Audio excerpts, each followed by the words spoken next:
After all the rumors and speculations, PW Insider has confirmed Cody Rhodes is returning to WWE, and Fightful Select has followed up with this, saying that he's going to be showing up at the Raw after WrestleMania, but he'll be there WrestleMania weekend. We talk about that, answer some other questions here on the Squared Circle Cycle Babble. My name is Michael Valenti. Joining me is Ralph Valenti. Ralph, we'll start with the first question revolving around Cody Rhodes. Comes from OG1988. He asked, how much of an impact will this really make in the wrestling world that Cody has go back to WWE? Will WWE change? And would Cody Rhodes get a fair shot? Wow. So there's like three questions there, but I guess I'll start with the first one as far as the impact that it can or will make. So I'm already under the impression that this has already made some type of impact. I mean, Cody Rhodes defecting or leaving AEW for WWE. I mean, that's been something that people have been talking about for, the past month or so. People have been expecting him, and it's not the fault of the WWE, more so the IWC and maybe even some of the wrestling journalists, if you will, kind of suggesting that he's supposed to show up. He's supposed to confront Seth Rollins. So people every Tuesday morning or around midnight on Monday, or I should say midnight Tuesday, they're already complaining, oh, well, Cody didn't show up. Cody didn't show up. Cody didn't show up. He was getting chants. They were chanting for Cody last week. So as far as the impact, I think he's already made some sort of immediate impact. I think that people certainly are hoping and expecting that he does show up in WWE on Monday Night Raw at some point. And, of course, you're going to get the naysayers and people that want to kind of push this to the side and brush it off like it's not a big deal, or, that, oh, well, it's kind of lost its ability or attraction or the feel to it, whatever you will. I mean, if he comes out at WrestleMania, or if he comes out the Raw after WrestleMania, I imagine he'll still get a good reception. So I already think it made an impact. Right. I think it made an impact too. And honestly, I felt like two things were going to happen with Cody Rhodes. Either A, he was going to debut the Raw after WrestleMania anyway, so I was not expecting him to have a match at WrestleMania. But now what we've seen on Monday Night Raw and the story with Seth Rollins and stuff like that, I think what's going to happen is Monday night, he's going to issue an open challenge at WrestleMania, and Cody's going to answer that match. I mean, this storyline with Seth Rollins and not having a match at WrestleMania and kind of Kevin Owens playing along with this too reminds me a lot of John Cena calling out The Undertaker for weeks and weeks and weeks. Now, the match was never announced and was only confirmed the night of. So when people say, oh, they haven't confirmed it yet and blah, blah, blah, they're not, booking this right or whatever, remember that. I mean, granted, the match was only like 5 minutes, but still, John Cena had the best build for that WrestleMania, and it was only him. And it was not for a match that technically wasn't even confirmed. So now that, the IWC and the people that follow the journalists know that he has signed, and it seems like it was from 10 to 14 days ago. So that seems around the same timeline as when Cassidy Haynes reported that the talks fizzled out. So I think WWE has done a good job keeping it under wraps and keeping the journalists on their toes and understanding like this has to be a big surprise. People know it, so we're going to tease them, but then we're going to pull back, tease them, pull back. And I think part of this was great work by WWE and just, making the journalists report whatever they're feeding. And this is kind of like, all right, who can we trust? Who can't we trust? And I think that's going to impact the wrestling industry too. Yeah, I think that WWE has certainly been laying it on thick and kind of suggesting that, they did have Cody. They've been dropping hints left and right, if you've been paying attention. The one thing that I wish they wouldn't have done last week on Raw was have the thing with Seth and Kevin Owens to kind of close the night, which kind of made you think that he probably was going to show up. I have no problem with them laying it on thick or the fact that they're suggesting that Cody is going to show up. But last week it kind of made it seem like there were a few opportunities for Cody to actually show up and they didn't do it. Now, this is the one thing with the current state of the wrestling fan base. They're so demanding that they get both surprises, but at the same time they want long-term storytelling. They want you to tell a story, but they really don't. They wanted Cody 3 or 4 weeks ago, and they're going to complain on Twitter or any other social media platform week after week Right. after week until he shows up, because they don't actually want to wait for the Yeah. build or the suspense. They want it now. So, fans are jaded and they're Right. fickle, and Daniel Bryan was right in that sense. And if he does end up showing up for some type of open challenge, that will be almost like poetic in itself, because when you think back to Cody's whole story there in AEW, the TNT Championship, the open challenges, the ability to give opportunities to people that, Eddie Kingston, somebody like Warhorse, who isn't even a household name, that's kind of ties in well with his backstory too. Right. I think, the other question you got to ask, and this was asked by OG 1988, is would he get a fair shot? Now, I don't know if you saw the comment by Dutch Mantel, and he feels like, so Dutch Mantel, for those that did not see this, he feels like, okay, couple weeks, there's going to be a lot of buzz around it, but then by 6 weeks, the buzz is going to be gone and he's going to fizzle out and they're going to not know what to do with him.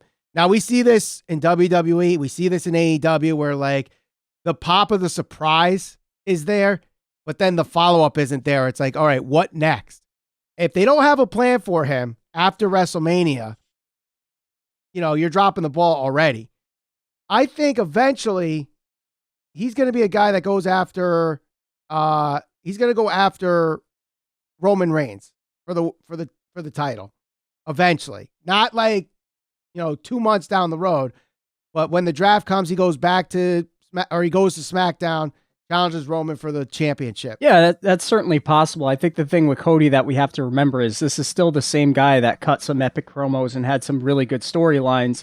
And this is a guy that really outperformed what he was doing in WWE before he went to AEW or elsewhere after his WWE career. When you look at it, I always say this, he was Stardust before he left the WWE. Nobody really anticipated or knew what he was really capable of. Maybe other than himself, he took a bet on himself, he took a shot on himself, and he went to AEW and elsewhere and became the American Nightmare and all those other things. He's the same guy that had, great matches with guys like Eddie Kingston or good promos back and forth with MJF, great classic moments in AEW. So I think that he's proven he's certainly capable of quite a bit. And I think that they're getting really like a good, B+ to A player here. And it is a major, it will have a major impact. The fact that it is somebody that was like, top, I would say main event level talent in AEW that's going to go from AEW to WWE, especially after we've seen, people with potential, if you want to put it that way, go from WWE time and time again to AEW. Everybody loses their mind over that. Now you got an EVP main event talent who's going from AEW to WWE, and people are so quick to like kind of shoot it down. It's still the same guy that has some great moments and great promos. So all that said, I think it's a big deal. I think there's a lot of fans there that are upset and calling him a traitor or thinking, oh, they're just going to put him in the Stardust costume again and he's just going to be, a joke in WWE. They're not going to use him right. And it's possible, but I think if you're paying the guy $3 to $5 million, if that's the report, you're not putting him back in the Stardust costume. But, a guy that, could this be the same comparison as far as impact as Scott Hall and Kevin Nash going to WCW at the time? Granted, Scott Hall and Nash made their name in WWE, even though they started in WCW and then went to WWE, went back to WCW. Then we got the Monday Night War. Do you think there's any comparison to this and Scott Hall and Kevin Nash?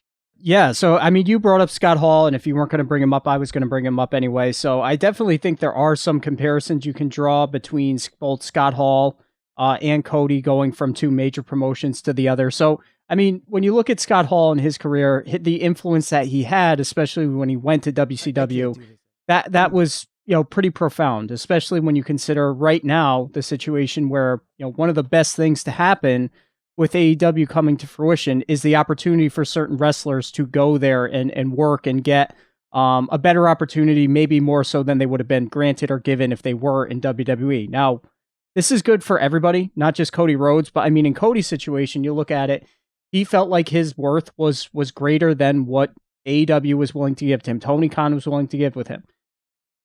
He went out and he got that from WWE. You can't really fault a guy for going out there and doing what he feels is best for himself and for his family. whether it was because of money, creative, control, whatever you want to say. And again, this is where, having at least two companies or two prominent companies can be good, not just for fans, but also for the wrestlers too, because it gives them an opportunity to go back and forth, get additional money, get some creative control, whatever the case may be. So, whatever the reasoning was for Cody, it's similar to what happened with Scott Hall back in the day too. No, I totally agree. And obviously, Scott Hall, just recently passing away with the complications to his hip surgery, having 3 heart attacks. A lot of people are talking about Scott Hall, and we got a lot of questions about him. So I thought it would be a good segue, bring him up. Obviously, the parallels with Cody here, I think you can make that connection. I'm sure some people would say it's not the same in the comments, but either way, I think it is pretty impactful for Cody Rhodes. But let's get to the Scott Hall related questions here. We'll start with Bargified. What is your favorite Scott Hall or Razor Ramon match? It's got to be the ladder match, I would think. Yeah. One of the 2 ladder matches for sure with Sean. Yeah, I would agree. I mean, to this day, that is the best ladder match ever. Like, sure, you might want to say Bucks versus Lucha Brothers. No, it wasn't. What some of the TLC matches at WrestleMania and SummerSlam? No, it was this match. Sean and Scott Hall and Razor Ramon having that epic ladder match. And if that ladder match doesn't happen the way it does, who knows what ladder matches would be like in WWE or wrestling in general. Like, do we have ladder matches after that match? Because obviously the influence of Sean and Razor are there, and this match probably is like the catalyst for a lot of wrestlers today's influence, whether it's from Scott Hall or Shawn Michaels.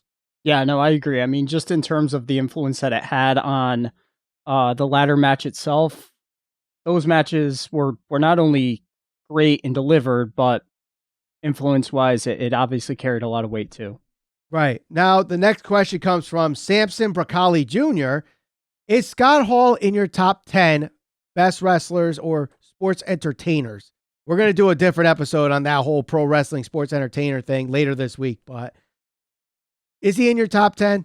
I don't really have a top 10 list. I mean, I don't think I'd like my top 10 favorites. I wouldn't put him there. As a character for Razor Ramon, absolutely, I would say. One of the most influential guys in terms of, we just talked about the ladder match, the NWO, what he did behind the scenes with the business and influencing certain things with contracts and guaranteeing money and all that stuff with Nash. He's certainly in the top 10 of that. So depending on what your list is and your criteria, I would say he'd fall in the top 10 on some of those for sure. Right. I totally agree. I think character-wise, maybe 10 best characters with Razor Ramon. In-ring wise, I mean, he was a great wrestler, and I think underappreciated because he was such a good character that people don't necessarily look at him as a great wrestler, but he's had some great matches, whether he was Scott Hall or Razor Ramon. You look at, for example, the Crybaby match from In Your House with Razor Ramon and the 1-2-3 Kid, the Intercontinental Championship with Rick Martel on Raw. You look at, several other matches with 1-2-3 Kid. Even like WrestleMania 11. I just watched WrestleMania 11, the Intercontinental Championship match with him and Jeff Jarrett, although the finish wasn't the greatest, but it was still a good match. And he's had bangers after, good match after good match after good match. And he was never really appreciated for his in-ring work because how good his character was. No, I agree 100%. And he's one of those guys that, it's unfortunate like something like this happens, but you go back and you rewatch matches. And, when I was watching Razor Ramon, I was probably like, I don't know, 8, 9, 10 years old, going back and watching those matches now and comparing what I would consider him, one of the bigger guys in terms of his size and stature. Guys that size just don't move as fluid. There's not as much believability in just the way he works. Like something as simple as him throwing a punch. Like you go back and you watch his matches with Shawn Michaels. Like just something as simple as that. The way that he's going through moves and all it, like you don't get the sense that this is like a staged simulated fight or anything like that. And sometimes I feel like when I watch wrestling, guys just kind of go through the motions. With him, it always felt like it was real. And you don't appreciate that as a kid, but you go back and you notice it now.